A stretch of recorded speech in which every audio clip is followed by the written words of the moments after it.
Lamang dagat na out of this world ang itsura. Kulay brown, parang dumi. Masarap na, kabuhayan pa. Kaya namin ito tinutuyo para gawing soup. Masarap siya. Lasang parang nata de coco. Over sa laki at medyo may pagka-out of this world ang itsura ng pagkaing lamang dagat na ito. Pero over din daw sa sarap. Sa bayan ng Macalelon sa Quezon Province, meron daw silang kakaibang lamang dagat na nasisisid sa pusod ng dagat. Ang itsura nito, tila out of this world. Humahaba ng hanggang 2 talampakan. Kung titignan sa malapitan, parang higanting uod o pipino. Kaya ang tawag dito, sea cucumber. Alas 6 pa lang ng umaga.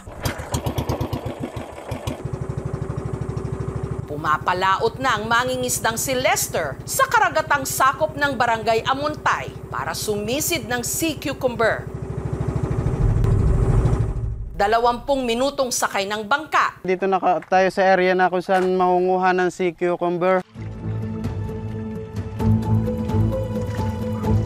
Kailangan matibay siya sa pagpigil ng hininga, lalo't wala siyang gamit na ibang aparato.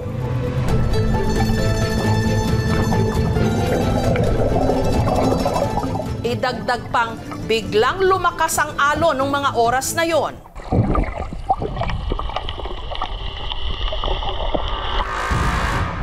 Sa lalim na 15 feet, nakatanaw siya ng giant sea cucumber na nasa buhanginan. Maingat niyang pinulot ang mga ito, lalo't madulas ito.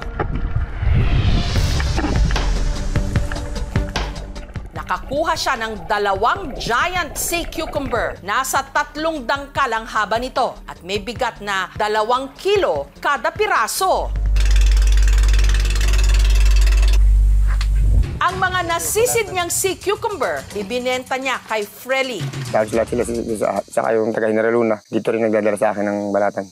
Dati rin daw maninisid ng sea cucumber si Frely. May 40 taon na ako nang huhuli ng sea cucumber.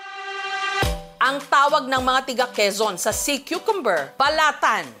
Bat naman kung tawagin ng ilang mga tiga Visayas at Mindanao. Kalahi ng mga starfish at sea urchin. Ang sea cucumber po ay sagana sa Pilipinas. Archipelagic ang ating bansa. Hindi kagaya ng tao o ibang hayop na may utak, so wala siyang central nervous system. Ang pinakamalaki ang tinatawag nilang hanginang puti. Sila po ay sensitive kasi po kapag nalahukan sila ng kahit na isda lang, pwede po silang malusaw. Kada piraso, 500 pesos. Pero dahil hindi pa kalakihan ang nahuli ni Lester, na ibenta niya ito ng 220 pesos kada piraso. Dito sa Quezon, ang madalas gawin sa balatan, kinilaw. Kinaskas ang makapal at magaspang nitong balat.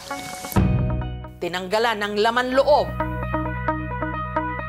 Pinakuluan ito. Hiniwa.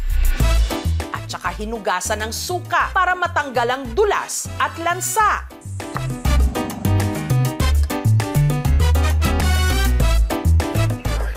Lasang parang nata de coco na parang may halong texture ng balat ng telangan ng lechon. Ang balatan pwede ring gataan, katulad ng recipe ng 73 anyos na si Tatay Noel.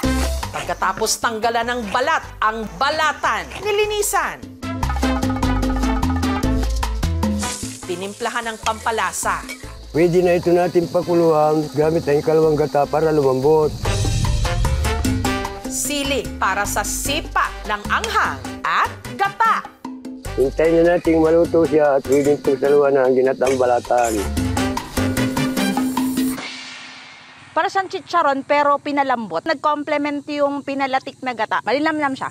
Ang sea cucumber ay napakamayaman sa protina. Nagtataglay ng vitamin A, mineral gaya ng calcium, magnesium at zinc. Ang ilang mga residente ng Quezon, kanya-kanya na ring pagpapatuyo ng balatan.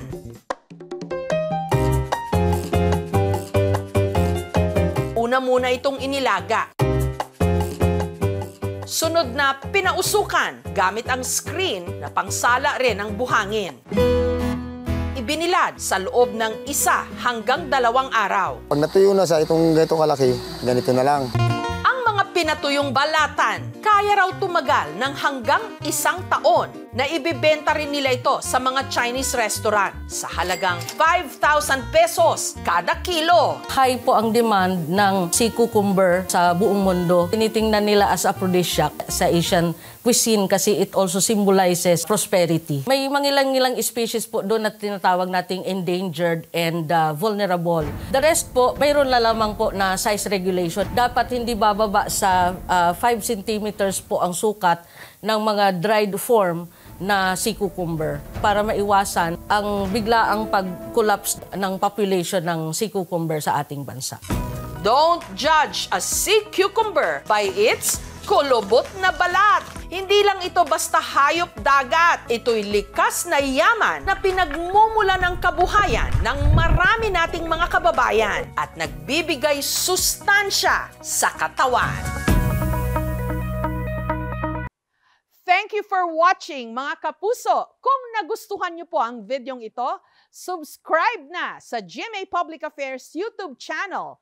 And don't forget to hit the bell button for our latest updates.